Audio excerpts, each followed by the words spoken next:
Hello retro cyclists out there, how are you doing today? Today we're going to do a video about a loose wheel hub and also a dry wheel hub. So as you can hear, there's a little rubbing inside and anomalies in terms of the way that the bearings turn. I can actually hear it. As I've worked on quite a few bikes, I quite know the noise. So we're going to strip this wheel apart and do some investigation just to validate what I think is wrong.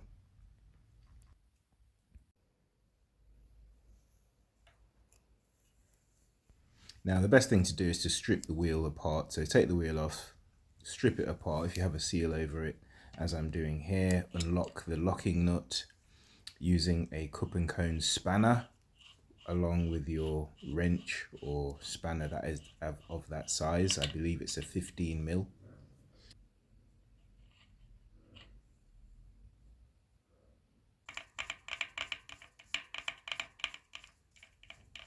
And as you can see, there is no grease on the bearings as I suspected. Now the bearings do look in good condition.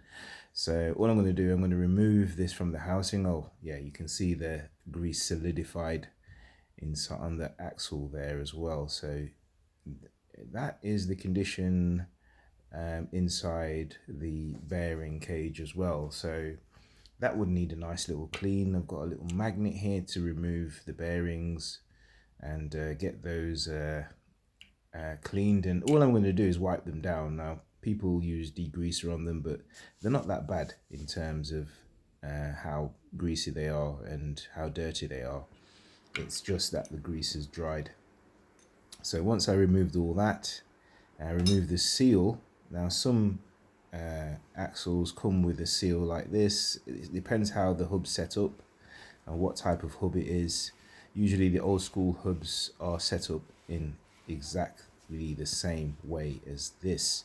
So I think it's a good example to show how to deal with your vintage retro bikes in terms of wheel maintenance, etc, etc. So there, I'm just repacking it with grease so I can put the clean bearings back inside. Now there are 9 bearings on the rear wheel of a certain size. I think they're 1/4 inch, correct me if I'm wrong. And I'm just putting back the seal on there as well. Now with the seal, you have to make sure that everything is sort of clamped down equally, so you don't have one side which is out and one side that is in.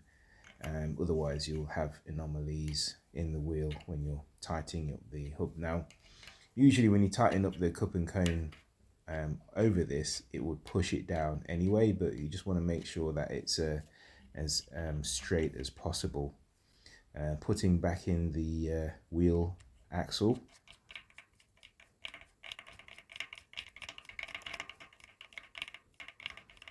Nut on there, and it's always important to make sure that you have no play in the wheel.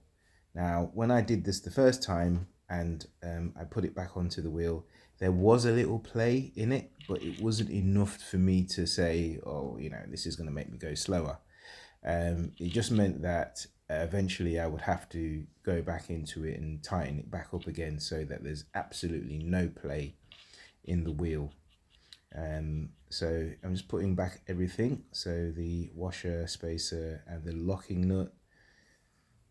And what you're supposed to do is to clamp down the other end. So the axle at the other end, you're supposed to clamp that down into a vise so that when you're tightening the locking nut, it's not going to move the bolt inside the cup and cone nut, because then it will either become looser or become too tight.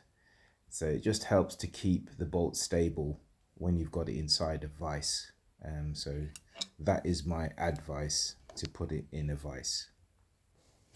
So that's the wheel tightened up and cleaned down. Now I did the same with the other side as well, but I just haven't filmed that because it just takes too long and I wanted to go out for a bike ride. but you do initially exactly the same on the other side as well. So you just make sure that all the bearings are clean. The freewheel hub is going to be another video, but this just needed the axle bearing inside. So as you can see, it's now ticking quite nicely. There's no real noise coming from the hub, and everything is just spinning smoothly. Now, the only thing is that I didn't tighten the cone enough. It needed some adjustment still, so it was a little bit loose. There was a little bit of play, but yeah, after a few attempts, then you can get that just tuned in correctly. Okay, so you guys, thanks for watching, and hope you took some information from this video. Hope some things were useful for you when you're doing your retro cycles. Most bikes that are old school, vintage bikes from the 80s and the 90s, even the 2000s, have this kind of setup. I mean, most certainly that bikes that you'll get from Argos or Halfords if you're in the UK, or even Walmart if you're from America, would have this type of wheel setup.